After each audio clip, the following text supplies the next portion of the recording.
ক্ষমতাচ্যুত প্রধানমন্ত্রী শেখ হাসিনার একটি ব্যাংক লকার জব্দ করেছে এনবিআর কেন্দ্রীয় গোয়েন্দা সেল সিআইসি। সকালে পূবালী ব্যাংক মতিঝিল শাখায় থাকা লকারটি জব্দ করা হয়। এতে পাওয়া গেছে ৫৬ লাখ টাকার এফডিআর এর সন্ধান। নাইম কামালের রিপোর্ট।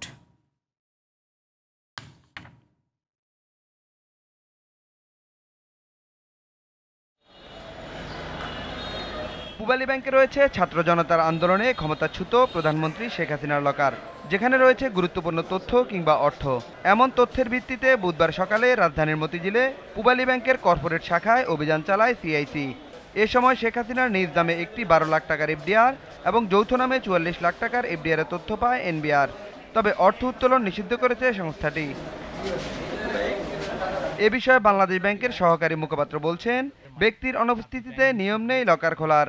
খুলতে হলে আসতে হবে আদালতের মাধ্যমেই। যেহেতু ব্যক্তি উপস্থিত নাই, তাহলে এটা ভাঙার কোনো সুযোগ নাই। মানে ব্যক্তি বর্তমান আছে, মানে বেঁচে আছেন, ওনার কে হচ্ছেন, কিন্তু উনি অনুপস্থিত, সেই অবস্থায় ভাঙা যাবে না। যদি এটা করতে হয় তাহলে সংশ্লিষ্ট কোনো আইনে করতে হবে। মানে যেই সংস্থা এটা খুলতে চাচ্ছেন সেই সংস্থার আইনে যদি প্রাধিকার দেওয়া থাকে তাহলে ওটা খুলতে পারবেন।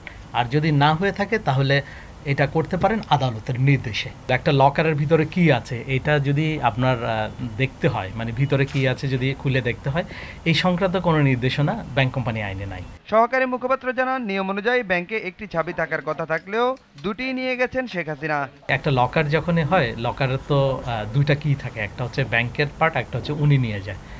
তো এটা জয়েন্ট ইয়েতে খোলে, কিন্তু ব্যাংকেরটা হচ্ছে খুলে দেওয়া দায় থাকে। ভিতরে কি রাখে এটা কিন্তু এটা নাই, মানে লকারের নিয়মের মধ্যে ভিতরে কি আছে ওটা দেওয়ার কোনো সুযোগ নাই।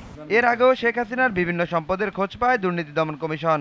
সে সময় ব্যাংকের হিসাবের তথ্য চেয়ে চিঠি দেওয়া হলেও লকারের কোনো তথ্য দেয়নি Pubali bank. Naim Kamal, GTV news, Dhaka.